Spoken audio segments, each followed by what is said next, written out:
করেন, সিম্পুল মূর্তিনীতি। আর আল্লাহর এই গজবের জন্য সবাই দোয়া করবেন, আল্লাহর জন্য সবাইকে রক্ষা করেন।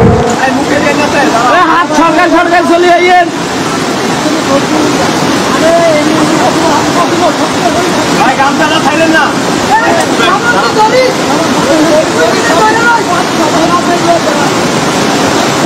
হাত ছাড়েন না।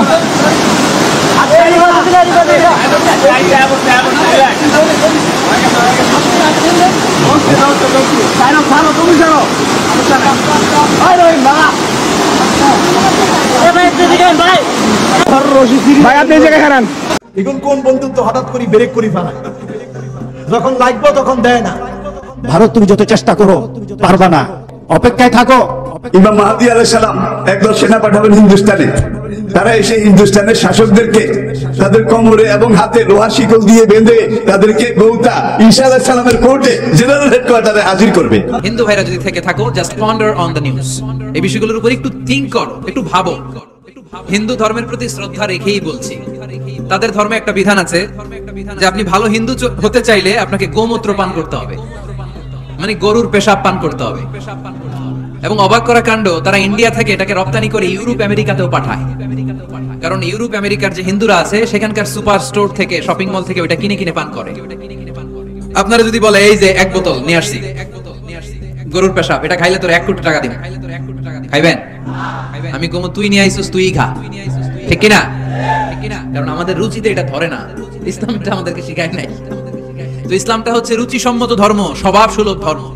তারপর হিন্দু ধর্মে ছোট বাচ্চাদেরকে পবিত্র করতে হলে, মেধাবী করতে চাইলে গোবরের স্তূপ করে ওখানে ফেলে দিতে হয়।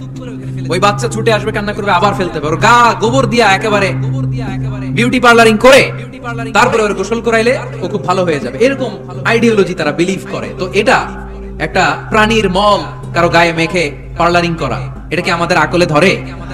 আমাদের ধর্মে এরকম কোনো বিধান আছে? হিন্দু ভাইরা যদি থেকে থাকো, just ponder on the news. এই বিষয়গুলোর উপর একটু থিংক করো, একটু ভাবো, চিন্তা করে দেখো। ইসলাম হচ্ছে দ্বীনুল ফিতরা, স্বভাব সুলভ ধর্ম। এখানে মনে মানে না এরকম কোন বিধান আল্লাহ দেয়? ভারত তুমি যত চেষ্টা করো পারবা না, অপেক্ষায় থাকো।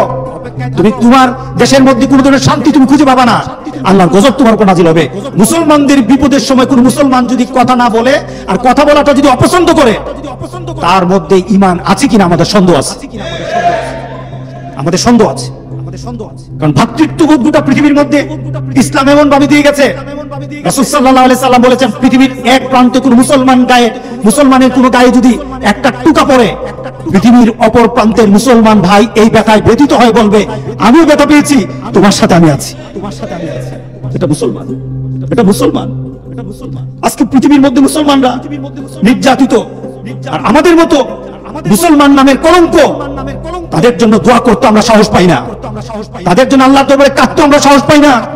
আল্লাহর দরবারে তাদের জন্য দোয়া করা দরকার, এই চেতনা আমাদের মধ্যে জাগ্রত নাই। দাবি করে মুসলমান, আমার বিশ্বাস হয় না তারা, তাদের ঈমান, তাদের চিন্তা, তাদের পরিচয় মুসলমানের খাতায় আছে কিনা আমি চিন্তিত, আমি চিন্তিত। আজকে আমাদের সে মুসলমানদের জন্য আমরা দোয়া করব, আমরা আল্লাহর দরবারে বলবো, মাবুদ হাসবুনাল্লাহু ওয়া নি'মাল ওয়াকিল, হাসবুনাল্লাহু ওয়া নি'মাল ওয়াকিল, আল্লাহুম্মা ইন্না নাজআলুকা ফি নুহুরিহিম ওয়া নাউযু বিকা মিন শুরুরিহিম। মাবুদ তোমার কাছে আমরা সাহায্য চাই। মুসলমানরা যেখানে একটা বীজ লাগিয়েছে, বীজ তো বুঝেন, একটা দানা লাগিয়েছে মুসলমান যে দেশে, ওই দেশের দানার থাকে নাই, ওই দানাটা বিরাট বড় গাছ হয়ে গেছে। ওই গাছটার গাছ থাকে নাই, ওই গাছ থেকে লক্ষ লক্ষ ফল ধরেছে, ওই সমাজকে সুন্দর করে দিয়েছে। মুসলমান যেখানে যায়, মুসলমান বসে থাকে না, তাদের ঈমানের আলো দিয়ে সমাজকে আলোকিত করে নেয়। আলহামদুলিল্লাহ, এটাই মুসলমানদের পরিচয়। মুসলমানের গায়ে একটা আতরের গ্রাণ আছে, ঈমানের গ্রাণ। মুসলমানদের ঈমানের মধ্যে একটা আলো আছে। সূর্য যেমন আলো দিয়ে চতুর্দিক থেকে আলোকিত করে নেয়, সূর্যের আলোকে যেমন ঠেকানো যায় না। পারা যাবে সূর্যের আলোকে ঠেকানো? কেউ পারবে? সূর্যের আলোকে ঠেকানো যায় না। মুসলমানদের ঈমানের নূর কেউ ঠেকাতে পারবে না। ইমাম মাহদী আলাইহিস সালাম একদল সেনা পাঠাবেন হিন্দুস্তানে। তারা এসে হিন্দুস্তানের শাসকদেরকে তাদের কোমরে এবং হাতে লোহার শিকল দিয়ে বেঁধে তাদেরকে গৌতা ঈসা আলাইহিস সালামের কোর্টে জেনারেল হেডকোয়ার্টারে হাজির করবে। হিন্দুস্তানের শাসকদেরকে, এখন তো আমরা দেখি হিন্দুস্তান একটা নাকি ভারতবর্ষ, 90 বছর শাসকদেরকে। যদি পাকিস্তান হিন্দুস্তান আসিল, বাংলাদেশ কি আসিল? কি হিন্দুস্তান আসিল, বার্মা হিন্দুস্তান আসিল। এরপর এখান থেকে নেপাল, ভুটান, শ্রীলঙ্কা, এটা সব হিন্দুস্তান ছিল। হিন্দুস্তানের শাসকদেরকে এই হাদিসে বোঝা যায় হিন্দুস্তান অনেক ভাগে ভাগ হবে, অনেকজন শাসক হবে, তাদেরকে লোহার জিঞ্জির দিয়ে বেঁধে গৌতা ঈসা আলাইহিস সালামের আদালতে সেখানে হাজির করা হবে। সব সময় আমরা অনেক সময় বন্ধু মনে করি পার্শ্ববর্তী রাষ্ট্রকে। যখন পেঁয়াজের দামটা কম তখন তারা পেঁয়াজ হঠাৎ করে আমাদের দেশে ছেড়ে দেয়, ঠিক না ঠিক? আর পেঁয়াজের যখন দরকার তখন হঠাৎ করে পেঁয়াজ বন্ধ। এখন কোন বন্ধুত্ব আমি বুঝলাম না।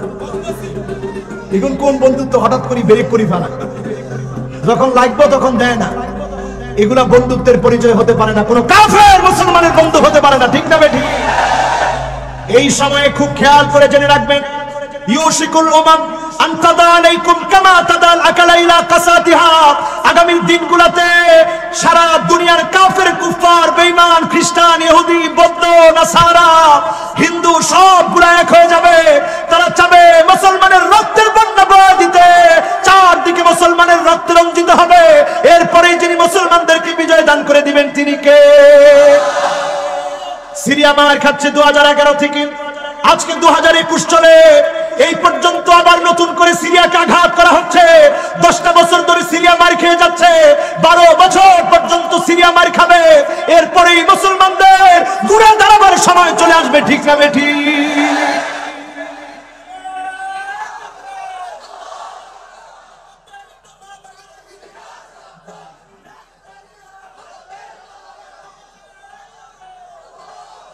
এবার আপনারা বলেন, আজকের এই মাহফিল থেকে এই কথা বলেন, এত সুন্দর একটা মাহফিল, এই মাহফিল থেকে বলেন কোন কাফের আমাদের বন্ধু হতে পারে? এরা আমাদের কি? জোরে বলেন। কিন্তু আমরা তাদের জন্য এক বুক ভালোবাসা দিই, ইসলামের জন্য আহ্বান করতেছি। যদি মুসলমান হয়ে যায় আমাদের বন্ধু, ঠিক না ঠিক? আজকে তাকায় দেখেন আমার ভাইরা, সোমালিয়ায় খাদ্য নাই, পেট পিঠের সাথে মুসলমানের লেগে গিয়েছে। সিরিয়ার খাদ্য নাই, পেট পিঠের সাথে লেগে গিয়েছে। আমি এই বছর তুরস্ক থেকে আসলাম, আমার নিজের চোখে দেখে আসলাম 45 লক্ষ সিরিয়ার শরণার্থী এখন দুয়ারে দুয়ারে ঘুরে তুরস্কে। এক বেলা খাদ্যের জন্য 45 লক্ষ মানুষ এক বেলা খাবারের জন্য দুয়ারে দুয়ারে ঘুরে। দেখে আমার মনে হয়ে গেল, আল্লাহ, আপনি যদি জবাব চান, মুসলমান হয়ে আমি খেয়েছিলাম, ভালো ছিলাম, আমার ভাইগুলা কষ্টে ছিল, জবাব দেওয়ার মতো ভাষা পাওয়া যাবে না, ঠিক না বেঠিক? কাফেররা মুসলমানের বন্ধু হতে পারে না। আজকের এই মাহফিল থেকে তরুণদেরকে বলবো, লানাল্লাহুল কাযা। ডান দিকে চুল নাই, বাঁ দিকে চুল নাই, পিছনের দিকে চুল নাই, সামনের দিকে যারা লম্বা লম্বা চুল রেখেছ, এটা ইহুদিদের স্টাইল। এই স্টাইল মুসলমানের কোন তরুণ অনুকরণ করতে পারে না, ঠিক না বেঠিক?